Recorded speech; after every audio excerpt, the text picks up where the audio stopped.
الرجيم بسم الله الرحمن الرحيم وقالوا هذه أنعام وحرث حجر لا يطعمها إلا من نشاء بزعمهم وأنعام حرمت ظهورها وأنعام لا يذكرون اسم الله عليها افتراء عليه سيجزيهم بما كانوا يفترون۔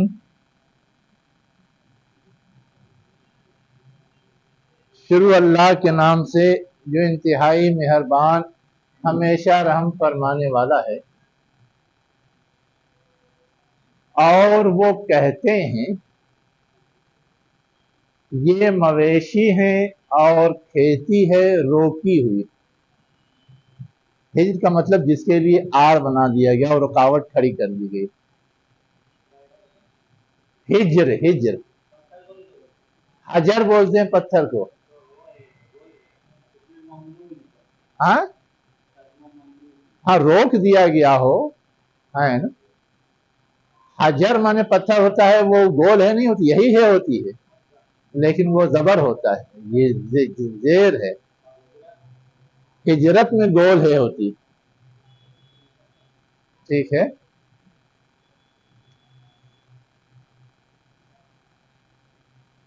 ہجر کا مطلب اصل میں یہ ہے کہ ایک چیز اپنی جگہ ہے تو صحیح، لیکن اس میں کوئی رکاوٹ کھڑی کر دی گئی ہو، ہے نا۔ اب جانور کا کھانا تو صحیح چیز ہے، کھیتی سے جو ہم اگاتے ہیں وہ بھی استعمال کرنا صحیح چیز ہے، لیکن اب کسی جانور کے بارے میں کہہ دیا جائے کہ یہ نہیں کھایا جا سکتا، کسی کھیتی کے بارے میں یا فصل کے بارے میں، غلہ کے بارے میں کہہ دیا جائے کہ یہ نہیں کھایا جا سکتا، تو گویا وہ ہم نے ایک رکاوٹ کھڑی کر دی، اسی کو بولتے ہیں ہجر۔ گویا اس کا استعمال جو کھانے کے لیے تھا وہ ممنوع ہو گیا، اس لیے بامحاورہ ترجمہ ممنوع لوگ کر دیتے ہیں، ٹھیک ہے۔ تھا یہ کہ جانور پالتے تھے، کھیتی کرتے تھے۔ اب جانور اور کھیتی میں اللہ نے یہ ساری چیزیں مہیا کی ہیں تو اللہ کا حق ہے، لیکن یہ مشرکین شرک و بت پرستی میں مبتلا تھے، تو اس میں وہ اپنے خود ساختہ معبودوں کا بھی حق سمجھتے تھے، اور وہ تو صرف شو کے لیے تھا کہ یہ خود ساختہ معبودوں کا حق ہے۔ اصل تو ہوتا یہ تھا کہ جو مجاور ہوتے تھے، جو پنڈت ہوتے تھے، جو متولی ہوتے تھے، وہ گویا ان کے ہاتھ لگتا تھا، ہے نا۔ اس لیے یہ سارا کھیل تھا، عام لوگ نہیں یوز کریں گے اس کو، صرف خاص جو معبودوں کی خدمت کے لیے ریزرو ہیں صرف وہ لوگ یوز کریں گے۔ آج بھی ہے، آج بھی جو بگڑے لوگ ہیں ان کے یہاں ہے کہ صرف وہی یوز کر سکتے ہیں۔ اسی کو کہا گیا لا یطعمها الا من نشاء بزعمہ، کہ ان جانوروں کو اور کھیتی کو نہیں کھائیں گے مگر جنہیں ہم چاہتے ہیں، یعنی جن کے بارے میں انہوں نے خود ایک رائے بنا لی تھی اپنے گمان سے کہ اس طرح کی چیز جو معبودوں کے لیے خاص کر دی گئی ہو، عام لوگ تو نہیں یوز کر سکتے لیکن خاص لوگ یوز کریں گے۔ اب خاص لوگ کون ہیں؟ جو معبودوں کے لیے خاص طور پر اپنے آپ کو لگائے ہوئے ہیں یا وقف کیے ہوئے، جو مندروں کی خدمت کے لیے ہیں، جو مندروں میں کیا کہتے ہیں کام دھام کے لیے ہیں، یا جو مندروں کے مالکان ہیں، وہ کریں گے، وہ جس طرح چاہتے ہیں یوز کرتے ہیں۔ تو وہ ہے الا من نشاء بزعمہ۔ اب یہاں پر جو اصل مسئلہ ہے وہ یہ ہے کہ کوئی بھی چیز جو اللہ نے حلال ٹھہرائی ہے اس کو کسی کو کھانے سے روک دینے کا مطلب ہے کہ اس نے حرام ٹھہرا دیا. تو یہ اختیار تو کسی کو نہیں ہے. اب انہوں نے یہ چیز اپنے طور پر طے کر لی تھی, سوچ لی تھی, لوگوں میں عام کر دی تھی, لیکن اس کو حیثیت دے دی تھی دینی. کیا دے دی تھی؟ دینی. یہ ہمارے باپ دادا کے طریقے میں شامل تھا, اس لیے ہمیں بھی اس کو فالو کرنا چاہیے. کتاب میں نہیں لکھا ہے تو کوئی حرج نہیں, حدیث میں نہیں بتایا گیا ہے تو کوئی حرج نہیں. باپ دادا کرتے آئے, اس لیے کرنا چاہیے. تو اس طرح کی کئی چیزیں تھیں. ایک تو یہ کہ اپنے طور پہ وہ کہہ دیتے تھے کہ یہ استعمال کیا جا سکتا ہے, یہ نہیں کیا جا سکتا.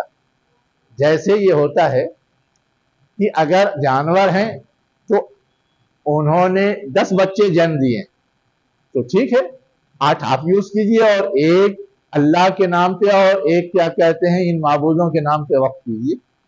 اب جس کے لیے طے کر دیا گیا کہ یہ اللہ کے نام پہ ہے وہ آپ نہیں یوز کر سکتے, جو طے کر دیا گیا کہ معبودوں کے نام پہ اسے یوز نہیں کر سکتے.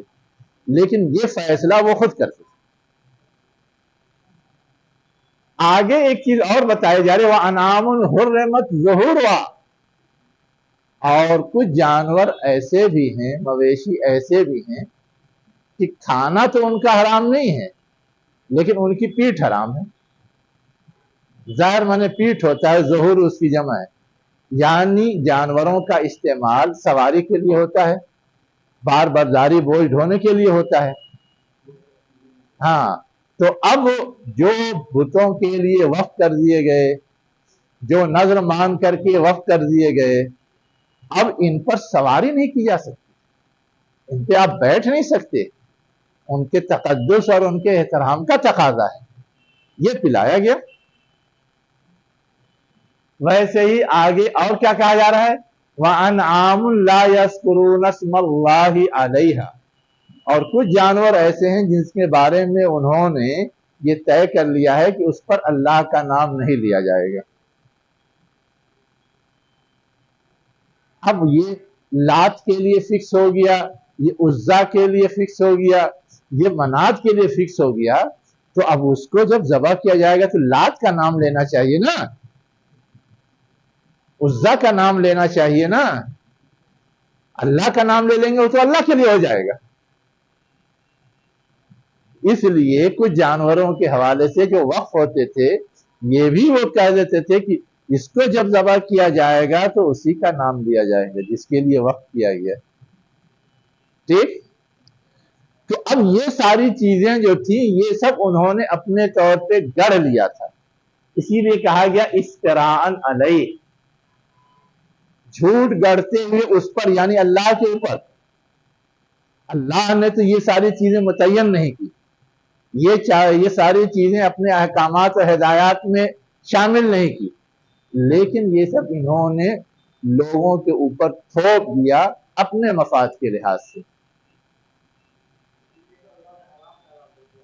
تو آگے کیا کر رہا, سَيَجْزِيهِمْ بِمَا كَانُوا يَفْتَرُونَ, یہ جو انہوں نے اپنی منمانی کی ہے تو ان قریب جب وہ حساب و کتاب کے لیے اللہ کے حضور حاضر ہوں گے اس وقت ان کو اپنے اس کرتوت کا بھی بدلہ دیا جائے گا جو انہوں نے گڑ کر کے کچھ چیزیں طے کر دی تھی اور عوام میں پھیلا دی تھی.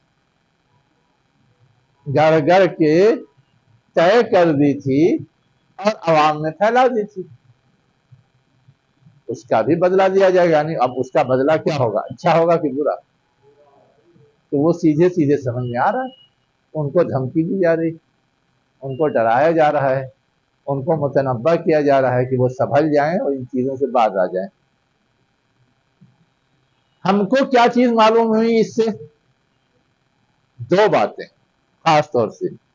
ایک تو یہ کہ حرام اور حلال کا اختیار اس دنیا میں اللہ رسول کے علاوہ کسی کو نہیں. بہت سارے جو نئے نئے مسئلے آتے ہیں اور لوگ پوچھتے ہیں تو مفتی صاحب اور عالم صاحب کہتے ہیں ہاں یہ حلال ہے یہ حرام ہے.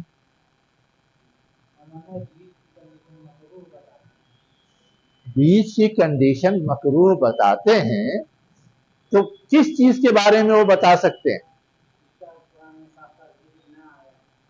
جس کا ذکر نہ آیا ہو اس کو نہیں مکروہ نہیں کہتے، اس لیے کہ اصول یہ ہے کہ جس چیز کے بارے میں کہہ دیا گیا حرام وہ حرام، اور اس کے علاوہ جتنی چیز ہے سب حلال، الا یہ کہ اس میں سے کسی چیز کے بارے میں تجربے سے یہ ثابت ہو جائے کہ وہ نقصان دہ،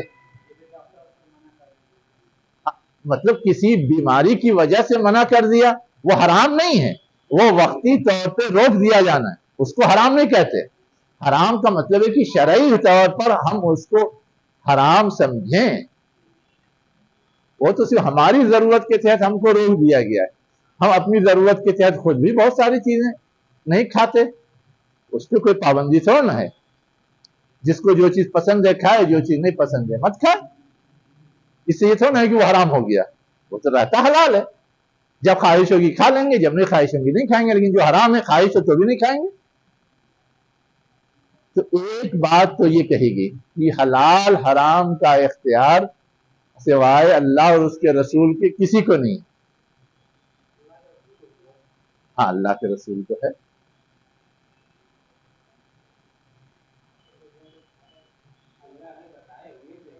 ہاں نہیں ایک منٹ، ان کو جو اشکال ہے وہ تھوڑا سا ابھی بیان کرنے دیجیے تو ابھی سمجھ میں آئے گا۔ ہاں بولیے کیا ہے اشکال؟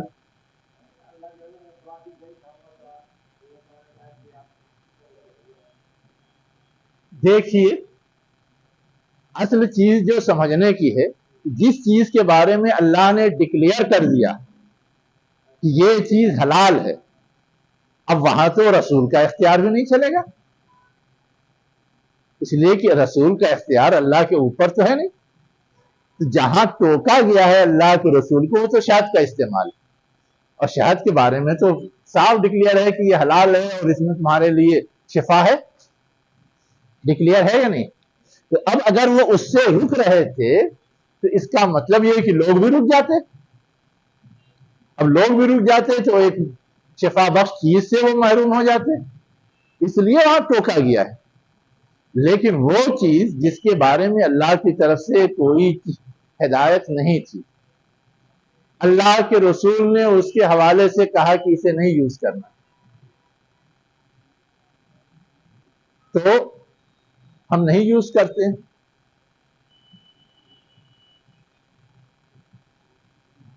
فار ایگزامپل گدھا یوز کرتے ہیں، کہاں لکھا ہے قرآن میں کہ حرام؟ کسی نے حرام ٹھہرا دیا؟ ہاں؟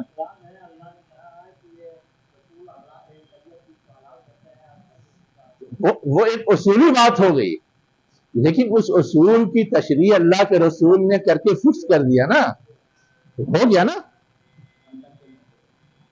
تو یہ چیز اصل سمجھنے کی ہے۔ لیکن ہم چاہیں کہ ہم بھی کوئی چیز فکس کر دیں، یہ حق ہمیں نہیں ہے۔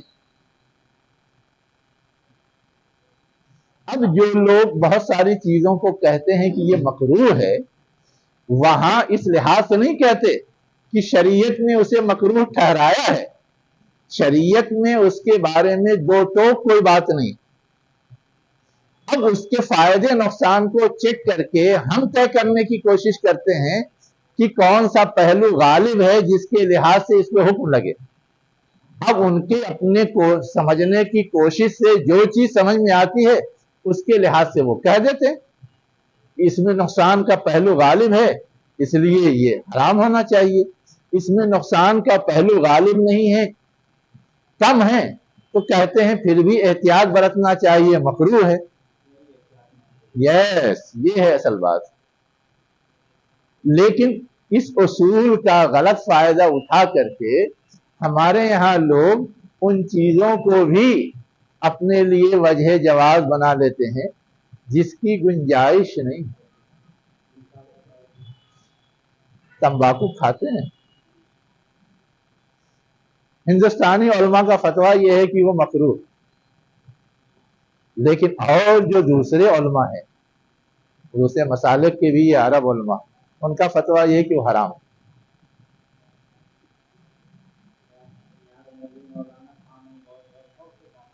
اسی لیے وہ دروازہ کھول رکھا ہے، اسی لیے وہ دروازہ کھول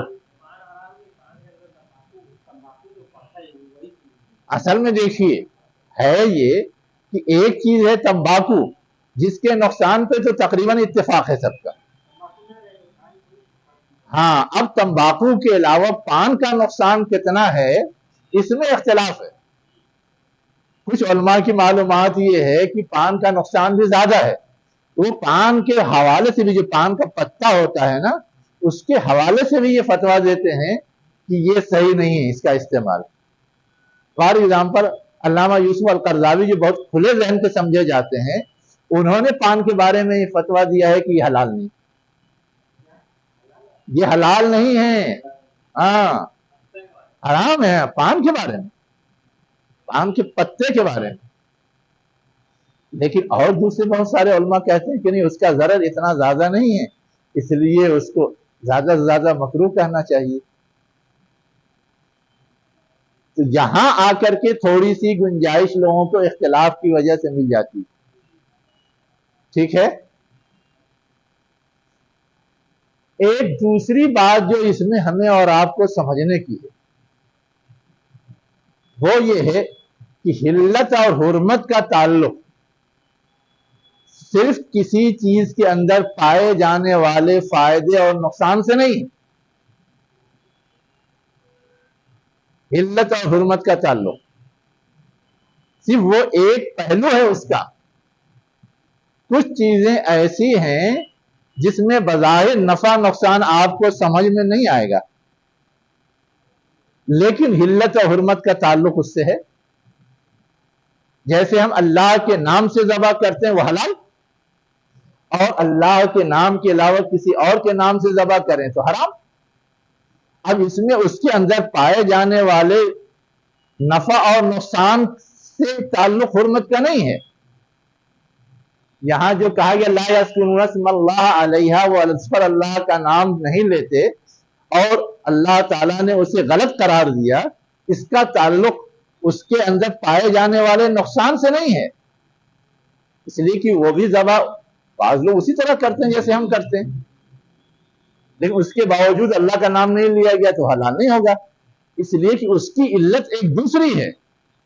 اس کائنات میں جتنی چیز پائی جاتی ہے وہ سب ہمیں اللہ تعالیٰ نے عطا کیا ہے اور اس کو استعمال کرنے کا حق اللہ تعالیٰ نے ہمیں دیا ہے. تو اللہ تعالیٰ نے جس چیز کو جیسے استعمال کرنے کا حق دیا ویسے کریں گے تب تو ہم حق بجانب ہوں گے، لیکن منمانی کریں گے تو حق بجانب نہیں ہوں گے. تو اللہ نے جانوروں کے لیے یہ ہدایت خاص طور سے دی کہ جب اسے کھانا ہو تو میرے نام سے اسے ذبح کرو پھر کھاؤ، تاکہ تمہارے اندر یہ احساس اٹھے کہ اللہ نے تمہارے لیے کتنی لذیذ اور پسندیدہ اور عمدہ چیزیں پیدا کر کے دی ہیں اور اس کے نتیجے میں تم جذبہ شکر ادا کرو. اب اگر یہ چیز نہ کی جائے تو نہ وہ احساس ابھرے گا، نہ جذبہ شکر ابھرے گا، نہ کوئی اللہ کا شکر ادا کرے گا. تو یہاں حرمت کا فیکٹر وہ ہے کہ اللہ کی دی ہوئی چیز پر تصرف کا حق اللہ کے نام سے ہے اور اگر ہم اللہ کا نام نہیں لیتے گویا ہم اس حق کے استعمال کے مستحق نہیں. ٹھیک ہے.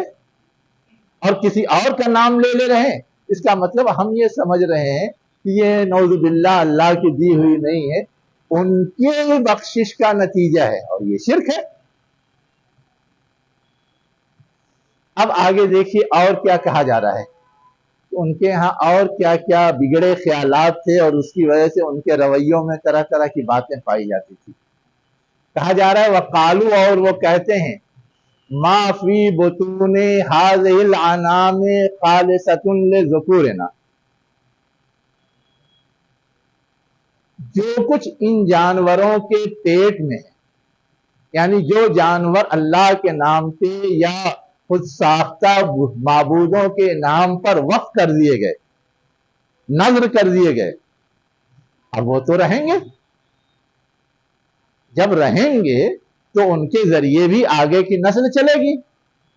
اب جب نسل چلے گی تو جو آگے والی نسل آئے گی اس پر حق کس کا؟ کون اسے استعمال کرے گا؟ اس کے لیے بھی ریزرویشن ہے کہ جو کچھ ان جانوروں کے جو وقف کیے ہوئے ہیں یا نظر کیے ہوئے ہیں ان کے پیٹوں میں ہے، خالصۃ لذکورنا، یہ خاص ہیں صرف ہمارے مردوں کے لیے، یعنی صرف مرد استعمال کر سکتے ہیں اس کو، عورتیں نہیں استعمال کر سکتی۔ عورتوں کو ریگریٹ کر دیا گیا، اب سمجھ میں آیا، کر سکتی ہیں، آگے ہے جب معاملہ بگڑ جائے تب۔ ہاں اب یہ ہے کہ جو نئی نسل سامنے آ رہی ہے وہ اگر زندہ ہے تب تو مرد کھائیں، لیکن اگر وہ مردہ ہے تو چاہے مرد کھائیں چاہے عورت کھائیں، وہاں عورت کو تھوڑی سی گنجائش دے دی جائے، اس لیے کہ مرد تو اسے زیادہ استعمال کریں گے نہیں اپنے مردانگی کے چکر میں۔ اسی کے آگے وہ محرم علی ازواجنا، کہ ہمارے مردوں کے لیے تو وہ حلال ہے اور ہماری بیویوں کے لیے کیا ہے، وہ حرام ہے۔ اور اگر وہ مردار ہو، وَإِن يَكُن مَيْتَةً، کیا ہو، مردار ہو، فَهُمْ فِيهِ شُرَكَاء، تو وہ اس میں شریک ہوں گے۔ کون؟ عورتیں بھی شریک ہوں گی۔ سَيَجْزِيهِمْ وَصْفَهُمْ إِنَّهُ حَكِيمٌ عَلِيمٌ، ان قریب جب حساب و کتاب ہوگا تو اللہ تعالیٰ ان کے اس بیان کا بھی بدلہ دے گا، اس اسٹیٹمنٹ کا بھی، ایک کے لیے ایک چیز کو حلال کر دیا، دوسرے کے لیے حرام کر دیا، جب اس کی حیثیت بگڑ گئی تو دوسرے کے لیے تو پسند کر لیا، اپنے لیے اس کیونکہ ناپسند ہے اس لیے۔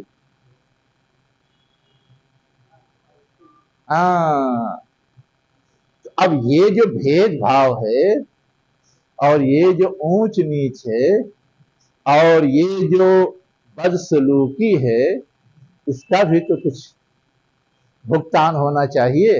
اسی کو کہا گیا سَيَجْزِيهِمْ وَصْفَهُ إِنَّهُ حَكِيمٌ عَلِيمٌ، بے شک اللہ تعالیٰ حکمت والا ہے اور جاننے والا ہے۔ اب حکمت والا ہے اور جاننے والا ہے تو جاننے والا تو سمجھ میں آ رہا ہے کہ ان لوگوں نے طرح طرح کی جو رسم و رواج یا خرافات قائم کر رکھے ہیں، اس کے پیچھے ان کی منشا کیا ہے، ان کی چاہت کیا ہے، یہ تو جانتا ہے، لیکن حکیم کا لفظ کیوں استعمال کیا گیا؟ علیم کا لفظ تو سمجھ میں آتا ہے کہ وہ جانتا ہے، اس کے لحاظ سے فیصلہ دے گا، گرفت کرے گا، مواخذہ کرے گا، لیکن حکیم کا لفظ کیوں استعمال کیا گیا؟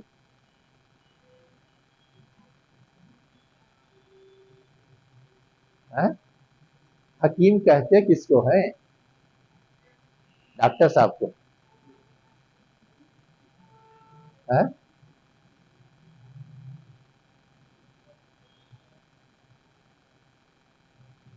اصل میں حکیم کہتے ہیں نفع و نقصان جاننے والے کو۔ ڈاکٹر تو جانتا ہے کس چیز کا کیا نفع ہے کیا نقصان ہے، کہاں کوئی چیز گھٹ رہی ہے تو اس کے بدلے میں کیا دے دی جائے، کہاں کون سی چیز بڑھ رہی ہے تو اس کو کم کرنے کے لیے کون سا طریقہ اختیار کر لیا جائے، ایسے ہی تو علاج کرتے ہیں، اسی لیے ڈاکٹر بھی حکیم کہلاتے ہیں۔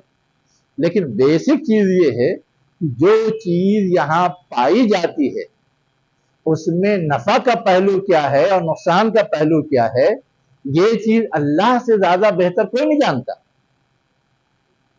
اور اسی بیس پر اس نے پہلے ہدایت دے دی ہے اور رہنمائی کر دی ہے کہ کون سی چیز یوز کرو اور کون سی چیز نہیں یوز کرو۔ اب یہ اس نے تو احسان کیا، لیکن ہم اس کے خلاف اگر کر رہے ہیں تو ہم تو احسان فراموش ہو گئے۔ تو اللہ تعالیٰ نے یہ جو حلال اور حرام چیزیں ٹھہرائی، یہ تو اس کا احسان ہے اور اس کی اسی حکیمانہ خوبی یا حکمت کی خوبی کا نتیجہ ہے یا رزلٹ ہے یا اثر ہے، لیکن ہم اس کی قدردانی نہیں کر رہے۔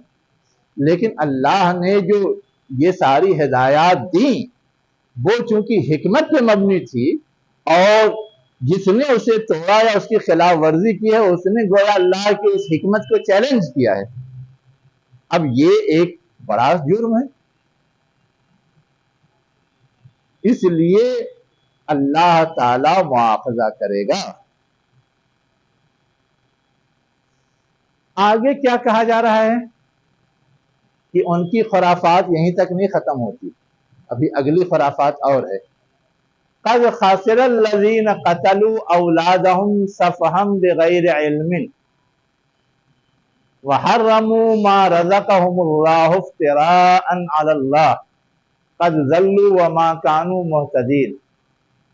یقیناً خسارے میں ہیں وہ لوگ جنہوں نے اپنی اولادوں کو قتل کیا سفہن بے وقوفی کی وجہ سے، بغیر علم لا علمی میں، نہ جانتے ہوئے.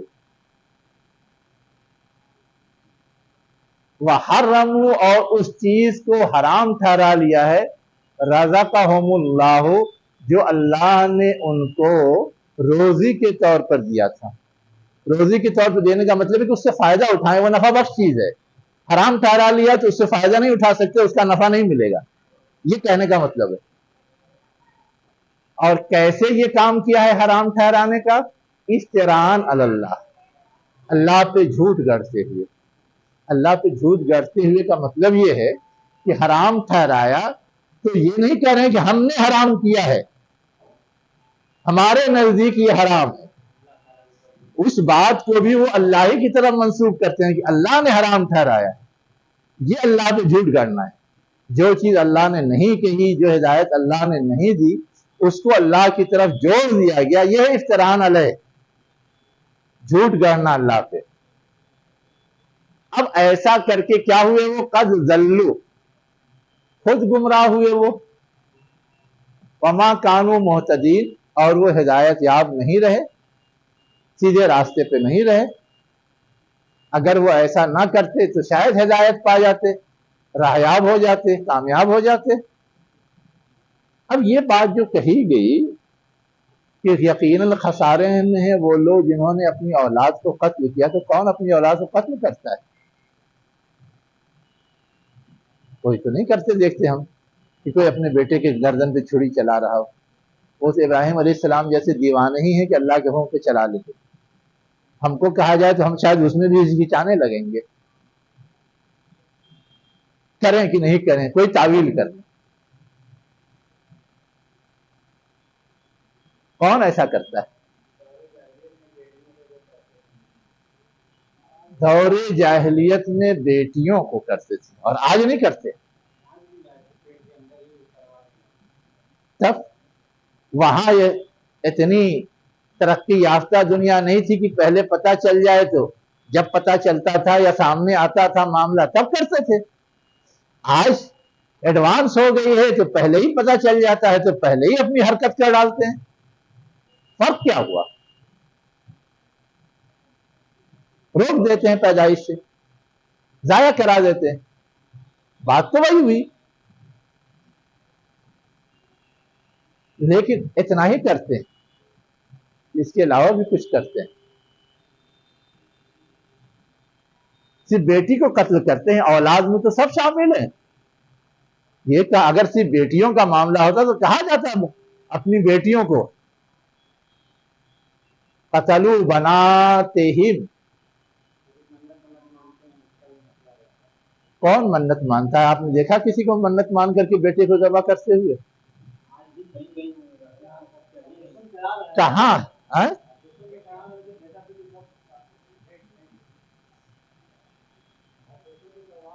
ہاں ہاں،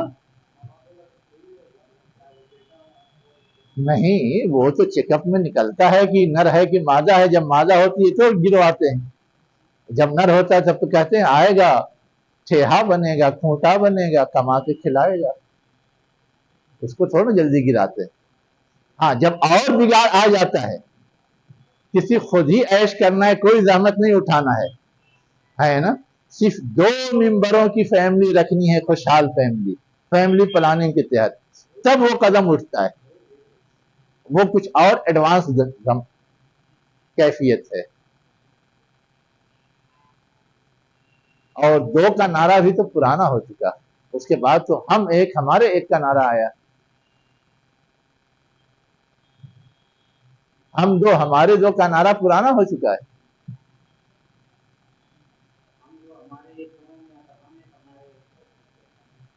ہیں؟ بس ایک کھیلنے کودنے جی بہلانے کے لیے کافی ہے،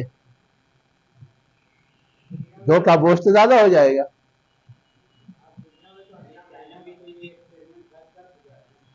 چائنا کر چکا اور اب توبہ کر بھی چکا،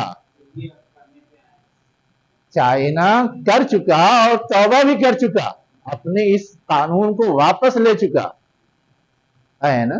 اور اس میں صرف چائنا ہی نہیں ہے جس نے واپس لیا ہے، جرمنی بھی ہے جس نے واپس لیا ہے، فرانس بھی ہے جس نے واپس لیا ہے، ہاں رشیا ہے جس نے واپس لیا ہے، سب اپنا یہ فیملی پلاننگ والا قانون واپس لے چکے، اس لیے کہ سب کی آبادی گھٹ رہی، سب کی آبادی گھٹ گئی۔ جرمنی میں 60% اولڈ ہے،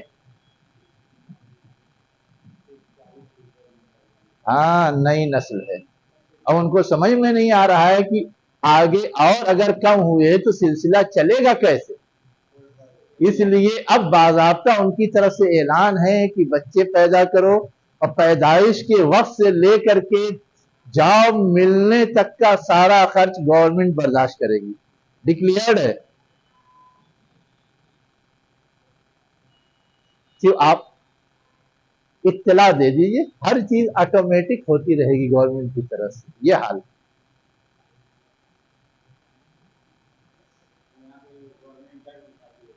ہاں؟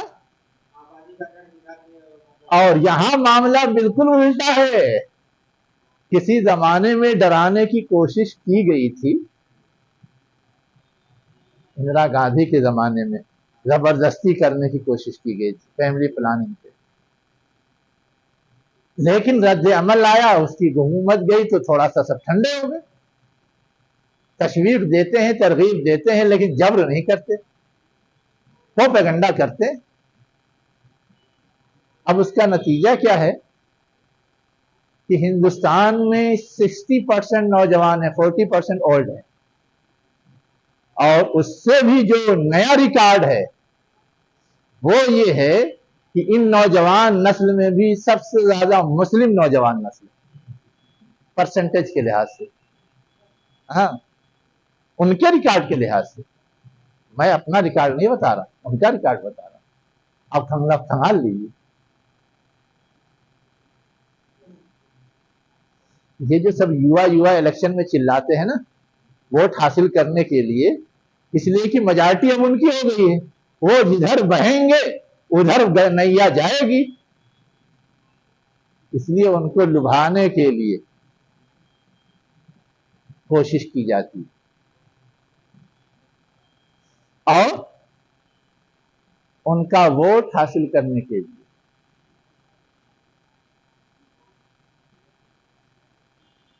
ایک سے ایک طرفہ تماشا ہوتا ہے۔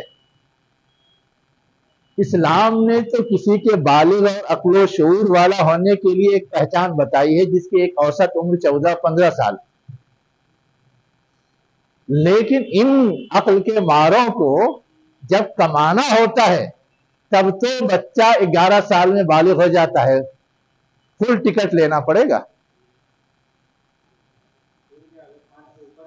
ٹھیک ہے، 11 سال میں بالغ ہو جاتا ہے،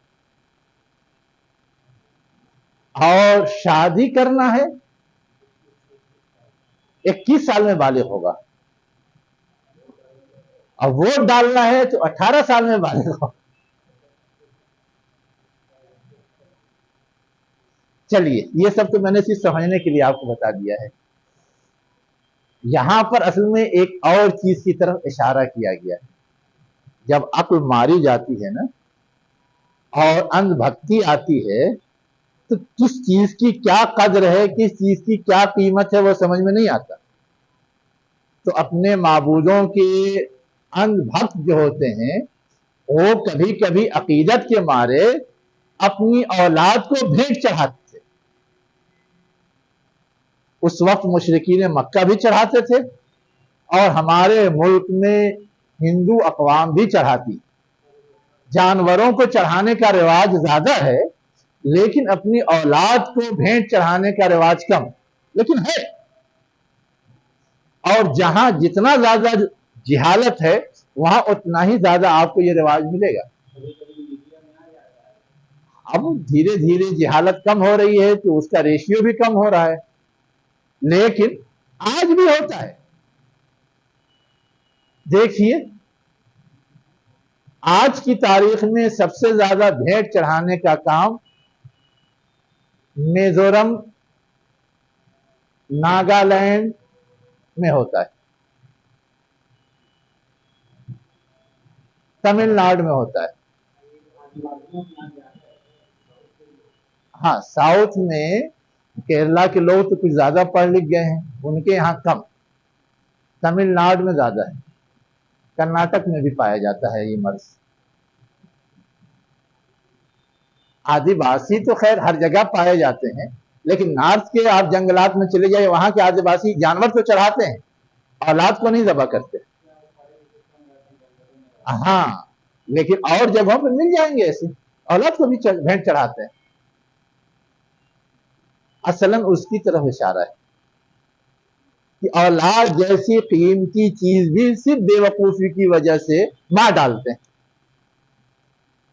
جبکہ اس کو استعمال بھی نہیں کرتے. جانور تو کم سے کم ذبح کیا تو استعمال کیا، چاہے بدھ کے نام پہ ذبح کیا چاہے اللہ کے نام پہ ذبح کیا، کچھ نہ کچھ استعمال کرتے، پھینک نہیں دیتے.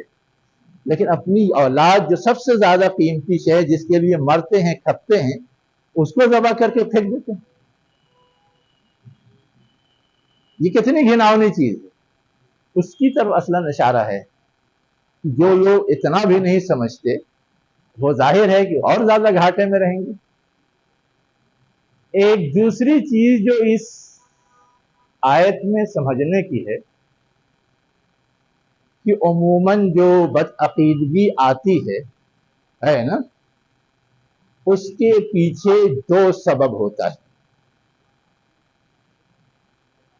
ایک صف اور دوسرے بغیر علم، یعنی ایک جہالت اور دوسرے عقل کا کم استعمال. بیوقوفی کا مطلب یہ نہیں کہ بالکل عقل ہے ہی نہیں، کم عقل ہے. اللہ تعالیٰ نے عقل جیسی قیمتی چیز اسی لیے دی تھی کہ صحیح غلط میں، نفع نقصان میں تمیز کر سکیں.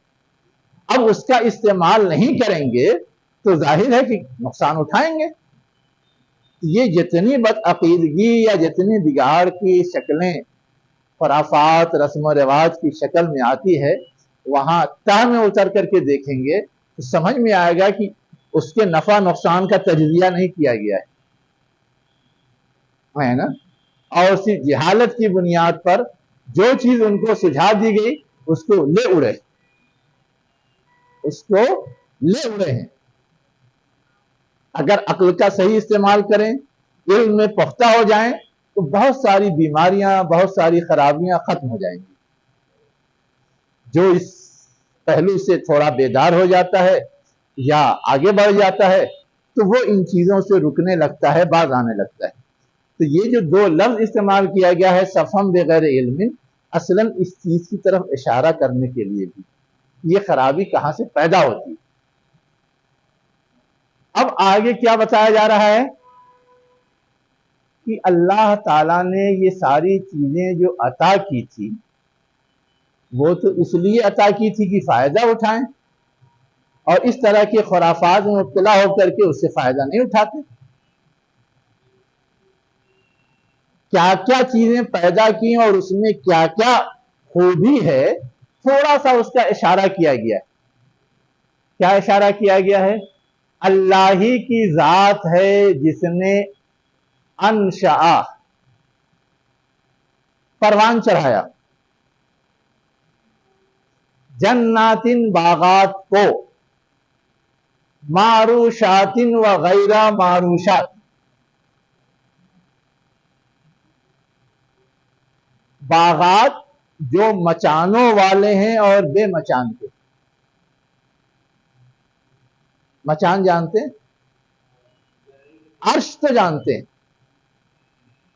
عرش معلیٰ بھی سنا ہے، عرش الہی بھی سنا ہے.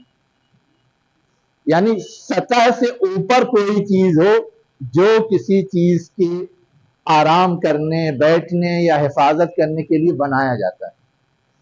تو جہاں باغات ہوتے ہیں وہاں